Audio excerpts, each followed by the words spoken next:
ایک چیز سن لیں، ولی کی علامت کیا ہوتی ہے؟ ولی کی حضرت عبداللہ بن جعفر بیان کرتے ہیں، حضرت عبداللہ بن جعفر بیان کرتے ہیں کہ میں گھر سے چلا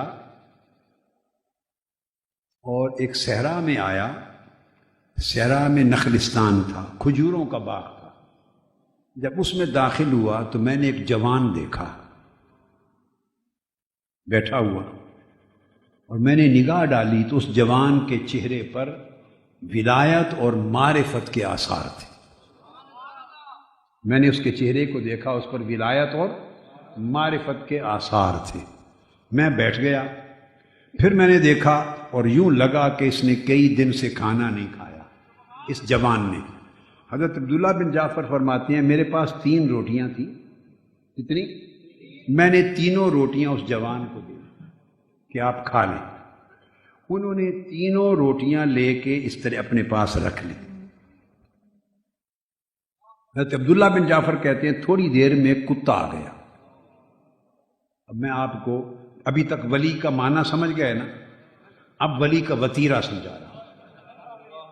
پہلے ولی کا معنی سمجھایا، اب ولی کا وتیرہ، ولی کا طریقہ، ولی کا طریقہ، ولی کی زندگی، اس کی عادت، یہ بس ایک ہی سمجھا رہا ہوں۔ تو ایک کتا آ گیا، اس جوان نے ایک روٹی اٹھائی اور کتے کو پھینک دی۔ کتے نے روٹی کھا لی اور کھا کے ختم کر کے پھر منہ اٹھایا جوان کی طرف۔ اس نے دوسری روٹی بھی کتے کو دی، اس کتے نے دوسری روٹی بھی ختم کر لی اور پھر منہ اس جوان کی طرف اٹھا کے کھڑا ہو گیا۔ اس نے وہ تیسری روٹی بھی اس کو دی۔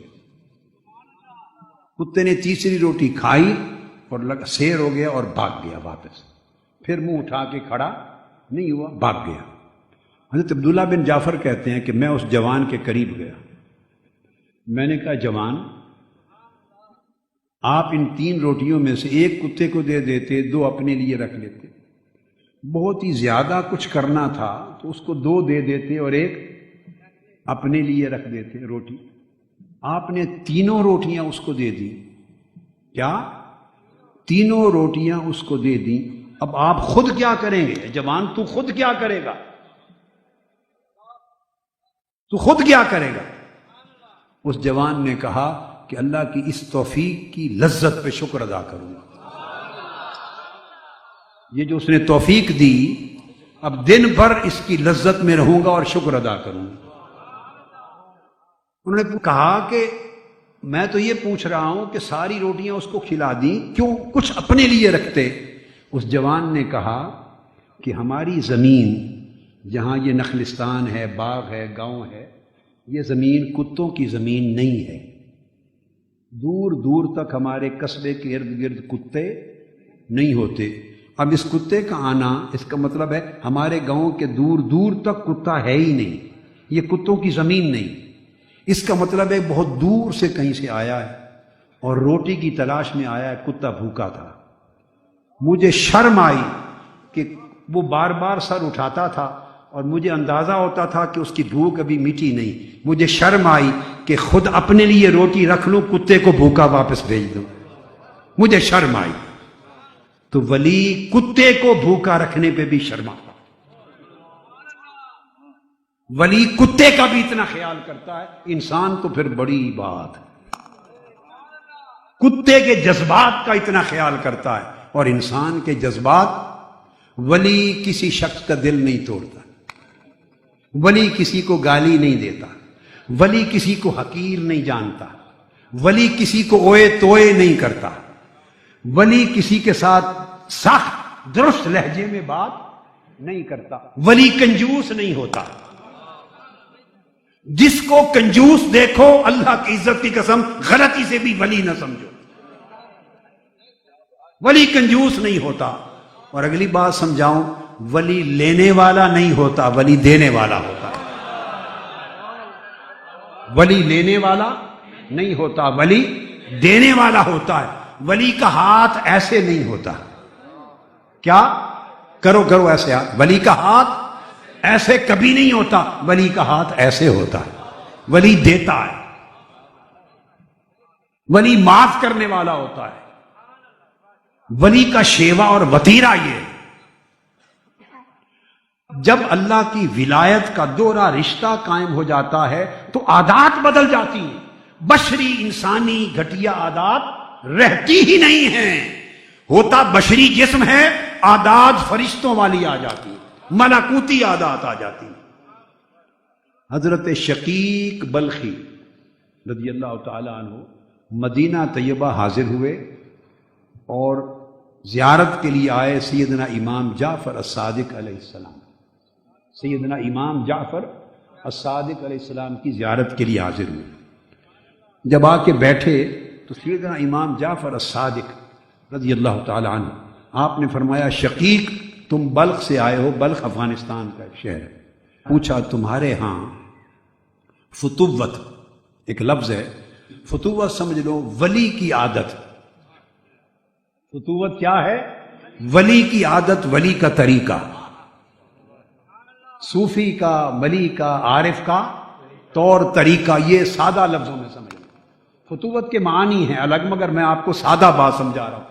ولی کا شیوا، ولی کا طور طریقہ، اللہ والوں کا شیوا، اس کو فتوت کہتے ہیں. آپ نے پوچھا تو آپ کے ہاں فتوت کا معنی کیا ہے، یعنی ولی کا طریقہ کیا ہے؟ حضرت شقیق بلخی نے جواب دیا کہ ولی کا طریقہ یعنی فتوت یہ ہے کہ ملے تو شکر کر دے، نہ ملے تو صبر کرے. ملے تو شکر کرے، نہ ملے تو صبر کرے. آپ نے فرمایا کہ ہمارے شہر میں یعنی مدینہ میں کتوں کا یہی حال ہے.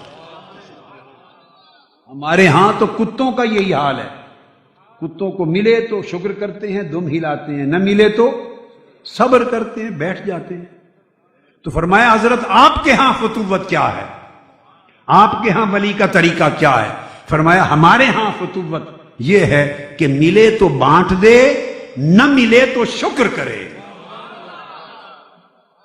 ملے تو بانٹ دے، نہ ملے تو شکر کرے.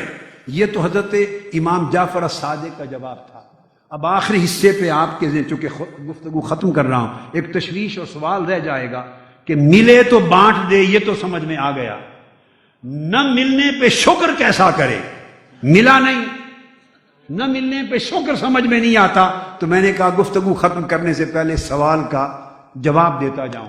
ولی نہ ملنے پہ شکر اس لیے کرتا ہے کہ اگر حرام ملے تو عذاب ہے، اگر حرام ملے تو عذاب ہے، اور حلال ملے تو حساب ہے. حلال ملے تو حساب ہے. ولی کو جب نہیں ملتا تو شکر کرتا ہے کہ حساب سے بچ گئے، مولا تیری بارگاہ میں حساب بڑا سخت ہے، تو نے حساب دینے سے بچا لیا. یہ ولی کا اور اولیاء کا ایک شیوہ زندگی ہے جو اللہ کی دوستی کی رنگ میں جو لوگ رنگے جاتے ہیں ان کے شیوے اور ان کے طور طریقے ملکوتی ہو جاتے ہیں، بشری ناسوتی نہیں رہتے. اللہ پاک فضل کرے ہمیں اس راہ پر چلنے کی توفیق دے. وما علینا الا البلاغ والسلام علیکم ورحمۃ اللہ وبرکاتہ. جب روح قابض ہو اور جسم کے اندر دل کو روح اپنے جیسا بنا لے، اپنے جیسا بنا لے، تو جب دل پر روح کا رنگ چڑھ جائے، روح ترقی کر کے سر بن جاتی ہے اور دل ترقی کر کے روح بن جاتا ہے. دل روح کے مقام پر آ جاتا ہے اور روح سر کے مقام پر. تو اس طرح دل منزلیں طے کرتا چلا جاتا ہے. جب دل روح کے رنگ میں رنگا جائے تو وہ فرش پہ چلنے والا انسان عرشی بن جاتا ہے. فرشی انسان عرشی بن جاتا ہے. اور ایک جملے میں سمجھ لو، جب فرشی انسان من میں اندر سے عرشی بن جائے سمجھو ولی اللہ ہو گیا ہے، ولی ہو گیا ہے.